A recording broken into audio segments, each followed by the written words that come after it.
Master Chief is one of the most iconic video game characters of all time, and there's no doubt about it. We've spent the last 20 years getting to know this character, and some of us have become really attached to him. Personally, Chief is one of, if not my favourite fictional character of all time, alongside people like Spider-Man, which for me makes his interpretation in the show all the more saddening. In today's video, I want to look at the canon version of the character and what makes him so special, and make comparisons to the TV show one to show how Paramount really misunderstood the character. Before we do jump into today's video, I do want to make it very clear that this is, of course, my opinion. If you have different views on it, then that's completely fine. I'm not going to say that anyone can't enjoy the show, because simply that isn't fair. If you like the show, fair enough, good for you. But anyway, if you do end up enjoying today's video, make sure to leave a like and subscribe if you're new here. I'm aiming for 1,000 subs by the end of the year, and I think that's an achievable goal. But without wasting any more of your time, let's jump straight in. One thing I'd like to address is the fact that Paramount said that they wanted to show a different side of the character. They wanted to show a more human side of Master Chief, however I believe they failed to do this. This has already been done in the games, in the books, and in the comics. In the show, they took an extremely different approach, to the point where the character is unrecognisable. He acts almost like a whiny teenager that's discovered emotions for the first time. Of course, in the context of the show, this makes sense, but in the context of the character, it's really stupid. In the Paramount Plus series, Spartans are all implanted with a chip which suppresses their emotions entirely. Kind of. It seems to be very inconsistent across the runtime. But anyway, this means when we first see the Master Chief at the beginning of the first episode, he has no emotion whatsoever. This already shows a misunderstanding, because although the Spartan program in canon suppresses emotions, it doesn't completely diminish them. Spartans still definitely feel emotions. A lot of the time they just have to hide them. The reason I say it's inconsistent is basically when Chief discovers the artifact, he clearly shows curiosity, and as soon as he touches the artifact, that's when he starts to discover emotions, I guess. I think it makes the chip malfunction or something, and then he removes his palette later on, blah blah blah. There's also other inconsistencies with the chip, such as Riz and Vanek both showing signs of anger, sadness, and fear, and also the fact that Kai was clearly curious as to why John removed his chip, or pellets, or whatever the hell they were called. But anyway, moving on. See, to cover the emotions of the Master Chief in more detail, we first got to talk about what Master Chief represents, and that is hope.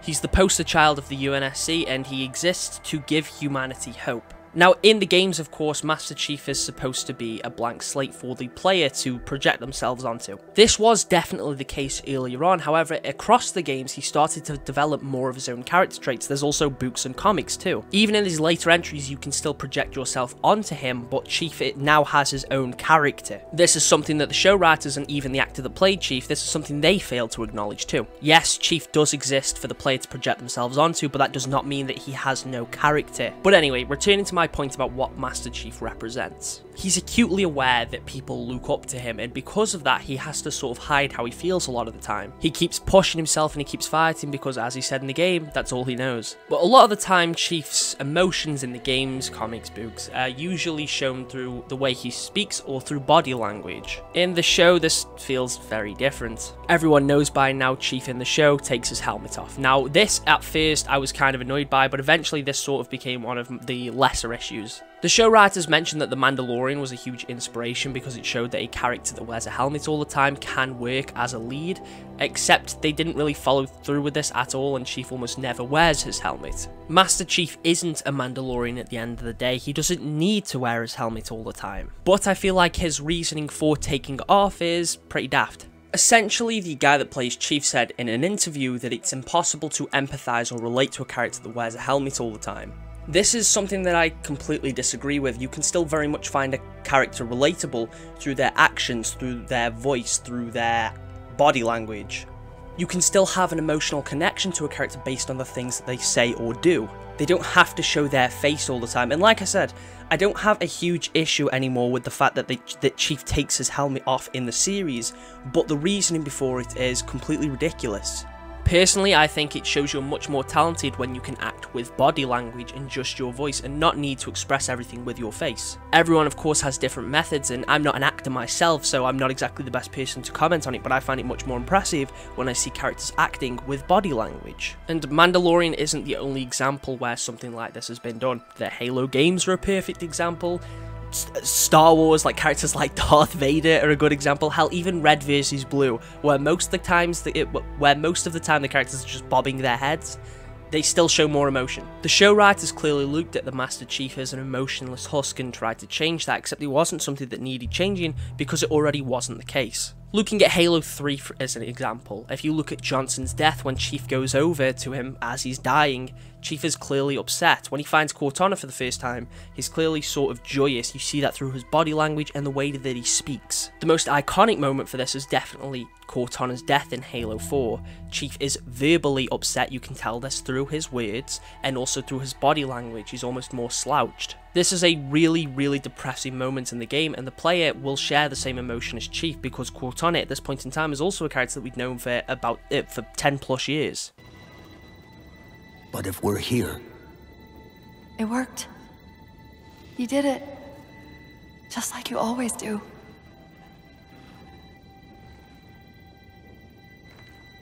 So how do we get out of here?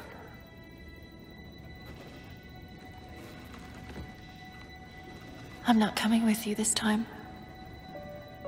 What? Most of me is down there. I only held enough back to get you off the ship. No. That's not... We go together. It's already done. I am not leaving you here. John.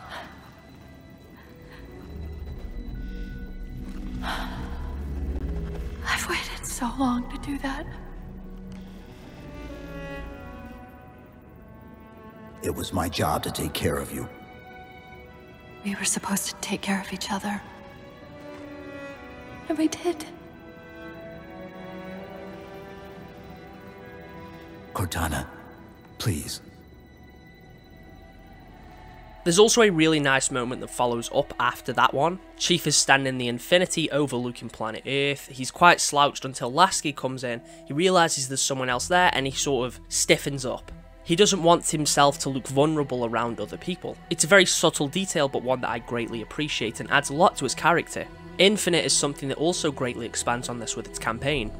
It shows Chief doesn't want to be vulnerable around others, he doesn't want to get attached to people because if anything he's probably scared of losing them. He feels guilt due to what happened with Cortana, so he struggles to trust and open up to the weapon. And friends he had in the past like Johnson passed away, so of course he was scared of getting close to the pilot, but by the end of the game he sort of warms up to them a little bit more. Sometimes he has rather heartwarming conversations with them, but a lot of the time this is shown through body language. In the show, they made Chief an entirely different character, and one that I'd argue was quite unlikable. He finds out about what Halsey did to him and the other Spartans, and is of course very upset about it, but in the games the Spartans are pretty much fully aware of what Halsey did. However, they view it as, 1, it gives them a purpose, 2, there's bigger things at stake. They can't stay angry at Halsey because quite frankly, the entire galaxy is at stake. They have to put their feelings aside and fight the bigger fight. But in the show, this isn't the case really at all. Like I said, Chief finds out what Halsey did in the show, and he's of course very upset about it. Any reasonable person would be, but how he handles it is really stupid. When he first fully finds out, he basically turns into the Incredible Hulk, goes to jump at Halsey only for Cortana to put him asleep. It comes off as very immature for a character like the Master Chief. There's also another moment which made me kind of uncomfortable, where Chief traps Halsey in that room that's about to fill up with radiation or whatever and melt her skin off, just to test Cortana's limits. This is so unbelievably out of character. This isn't that hopeful, heroic, selfless person that we've grown to know over the past 20 years.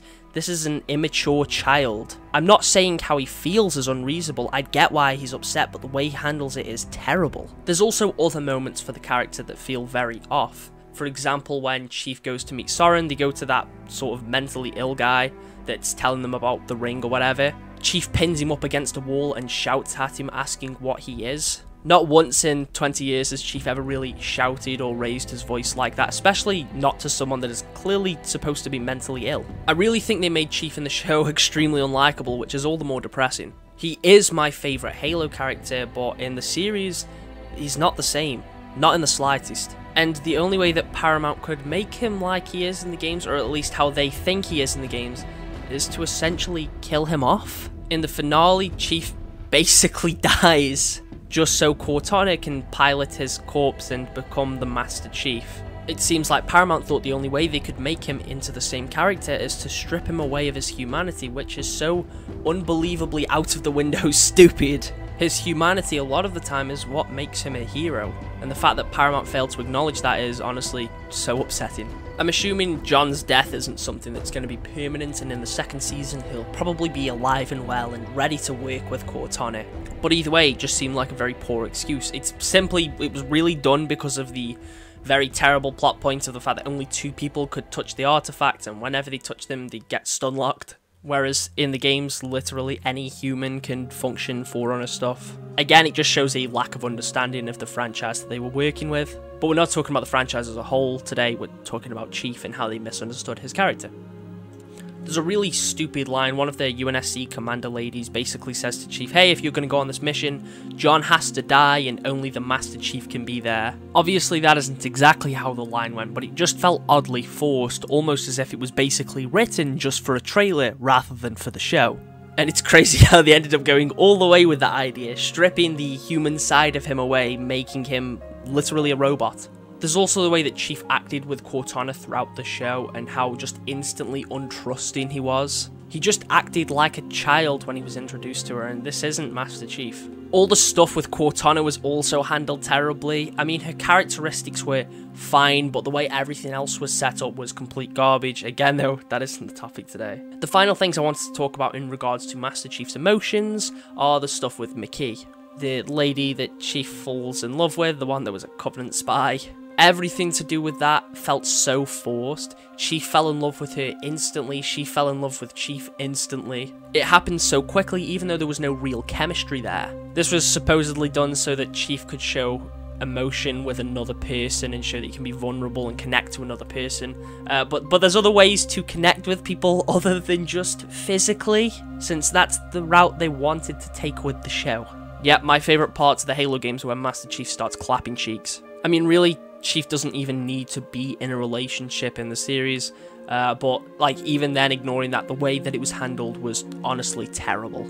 Again, it just felt really forced for the sake of conflict and drama. Like with McKee, she'd been like practically raised by the Covenant, she hated humans, then all of a sudden she met John and now she doesn't hate humans and she's a good guy, but then she hates humans again. And John had no trust for her, but very quickly just falls in love. There was no build-up, it just happened. Master Chief has had emotional connections to characters in the games. Cortana, Johnson, Blue Team, Sam, one of the spawns that he was raised with, that he still carries his loss every single day. It literally changed him as a person. But sure, Master Chief can't feel emotion, can't feel connections to people. Like, I know the show writers said they didn't play the games, but like, did they read any Halo material at all? Did they watch anything to do with Halo? It is so baffling, the fact that they just see Chief as this emotionless husk, that they think he is a robot. Not that I think anyone from the show is going to watch this, but if you have, please play the games or read some of the books. Try to get a better understanding of Chief as a character before you make that second season. But anyway, that's basically everything I've got to say today. If you have enjoyed today's video, make sure to leave a like and subscribe if you're new here. I'm in for 1,000 subs by the end of the year, and I think that's an achievable goal. Let me know what you think of the Halo TV series down in the comments, and I'll catch you all in the next one.